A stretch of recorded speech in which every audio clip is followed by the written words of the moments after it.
A kú dédé ìwòyí. Mo kí ẹ̀yin bàbá mi, mo kí ẹ̀yin ìyá mi náà nínú ilé, mo kí ẹ̀yin ẹ̀gbọ́n mi pátápátá. Gbogbo yín ni mo kí láláì yẹ ẹnìkankan sílẹ̀.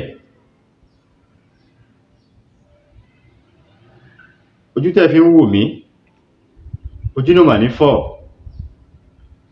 Etí tẹ́ fi ń gbọ́ mi, etí náà ò ní dì.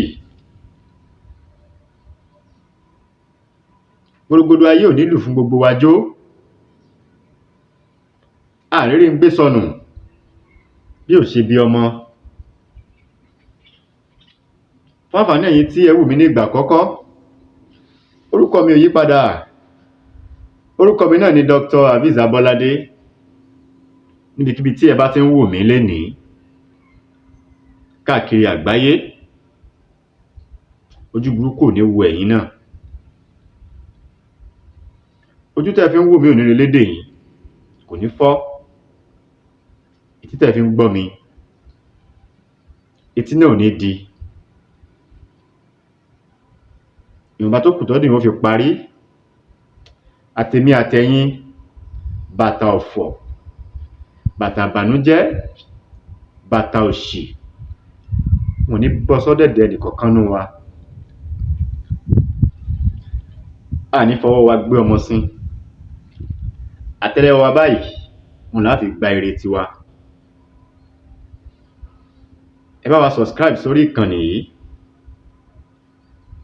bá wa like fídíò yìí, bá wa share ẹ̀ káàkiri fún àwọn èèyàn. Ẹ̀yin tẹ́ ti subscribe, a dúpẹ́ lọ́wọ́ yín o. A dúpẹ́ gidigidi lọ́wọ́ yín. Àbòsí ń tolókun, àbòsí ń tọlọ́sà. Wọ́n níbi tí ọ̀pọ̀tọ́ bá ń dá ọjà sílẹ̀ sí, gbogbo ẹyẹ ẹranko wọn bá ń ná ni. Ara yóò bá yín nájà yín. Ntẹ́ bá ń tà, ọjà yóò mọ ta wàràwàrà ni. Ẹ̀yin tẹ́ ti subscribe, a dúpẹ́ lọ́wọ́ yín tẹ́ ń wò wá. Ẹ má jẹ́ ká wọn wò wá lásán, ẹ bá wa subscribe. Ọlọ́run á ràn yín lọ́wọ́. Ọlọ́run á ràn yín lọ́wọ́. Ẹ jẹ́ ká ran iṣẹ́ yìí lọ́wọ́, torí kúṣẹ́ ló mú orí ẹni yá. Ọlọ́run ní lé gbogbo wa lékúlé. Gbogbo wa pátápátá lójú tó ń wò mí lénìí yìí, ìran ayọ̀ lẹ máa fojú yín wò. Ojú tó ń gbọ́ mi, níre lọ́rọ̀ átárè, ẹ máa fi ti yín gbọ́re ni. Táburú bá ń lọ níwájú, àmọ́ níbà. Tó bá ń bọ̀ lẹ́yìn, bẹ́ẹ̀ ni kò ní bá wa. Aláboyún inú, gbogbo ẹ tó diwọ́ disẹ̀ sínú, wọn á bí wẹ́rẹ́. Omi ò tó, ẹ̀jẹ̀ ò tó, kò ní ṣẹlẹ̀. Wọn ò ní fi abẹ́ gbẹ̀bí wa, ìyẹn fún àwọn aláboyún wa. Àgbóhùn ìyá, àgbóhùn ọmọ. Bàbá ọmọ náà ò ní ya odi. Tí bá ti ń ṣàdúrà ká gbóhùn ìyá, ká gbóhùn ọmọ. Ẹ ká wọn ṣàdúrà fún bàbá ọmọ náà. Torí Ọlọ́run ní jẹ́ kó jẹ́ bàbá rí ni sá. Àwa tí àti ìlóyún tá ń bẹ lọ́hùn, Ọlọ́run á fún wa ní oyún, á fún wa ní ọmọ alálùbáríkà. Àwọn ọmọ burúkú tó ń bẹ lọ́dọ̀ bàbá gọ́ọ̀dù, Ọlọ́run ní tarí ẹ̀ sí wa. Àtèmi àtẹ̀yin, orogodo ayé ò nílù fún gbogbo wa jó. Kí ni mo fẹ́ sọ̀rọ̀ pẹ̀ lénìí? Òun náà ni a mọ̀ tí gbogbo wa mọ̀ sí ìju. Kí ni à ń pè ní ìju? Ìju yìí, fibroid, táwọn olóyìnbó ń pè ní fibroid. Kò ń ṣe ẹni tí ó wà nílé ọkọ nìkan ni ìju ń mú. Kò ń ṣe gbogbo obìnrin tó wà nílé ọkọ ìjú ń mú. Ṣé rí ìjú yìí ó pín sọ́nàkọnà. Tí obìnrin tí ò bá ti ṣe nǹkan oṣù mọ́, tó ti wọ menopause, tí ò ṣe nǹkan oṣù mọ́, tọkùnrin bá ń bá lájọṣepọ̀, ó máa ń fa ìju, tí ó lóyún ìju. Ṣùgbọ́n nínú ìwádìí, a tún wá rí pé obìnrin tó ń ṣe nǹkan oṣù náà,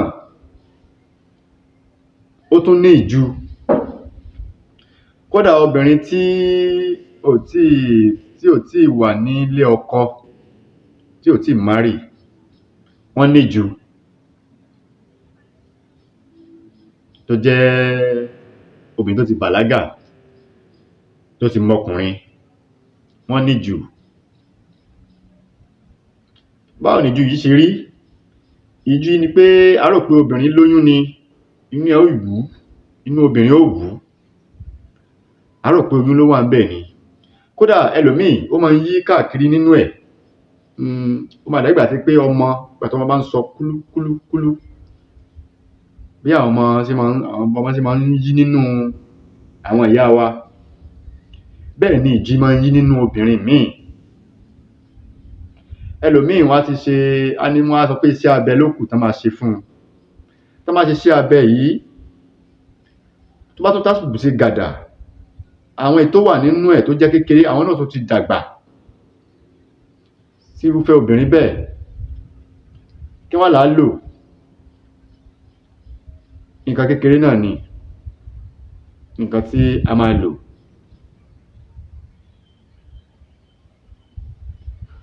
Ẹ jẹ́ ká lọ wá orógbó tútù àti bàká.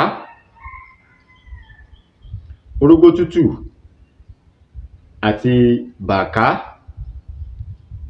àti álọ́ọ̀mù dúdú. Ṣé rí orógbó yẹn, á gé díẹ̀ níwọ̀nba nínú orógbó yìí.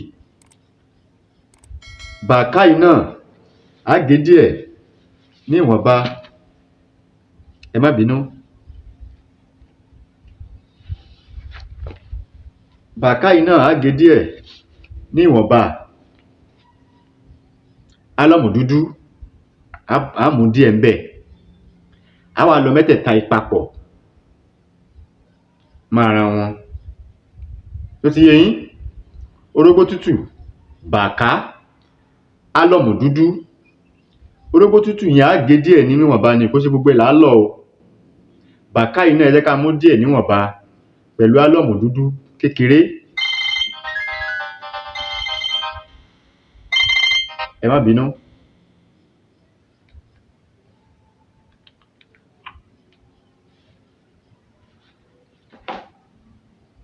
Tẹ́ bá ti wá lọ̀ ọ́, ó ti yé yín, á lọ̀ ọ́ ni. Á wá sù kékeré. Á sù ú. Ó ti yé yín?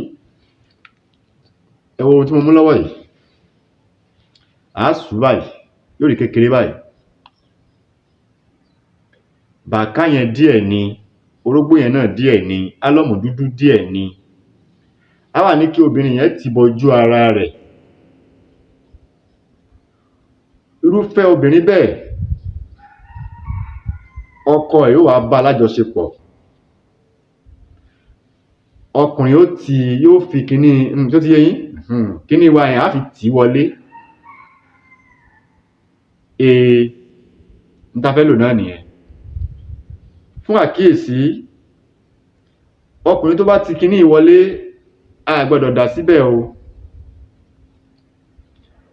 Á kàn fi tì í wọlé ni. A gbọ́dọ̀ da omi ra tá máa ń dà yẹn, a gbọ́dọ̀ dà síbẹ̀. Ó ti yé yín?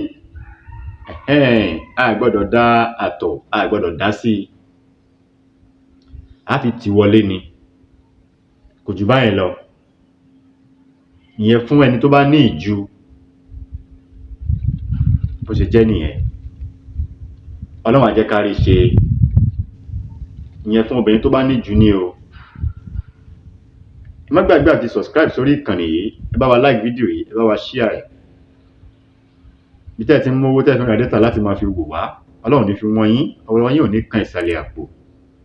Orúkọ ọmọ yín, àbúrò yín, olólùfẹ́ yín, orúkọ mi náà ni Dr. Aviz Abolade. Ire o.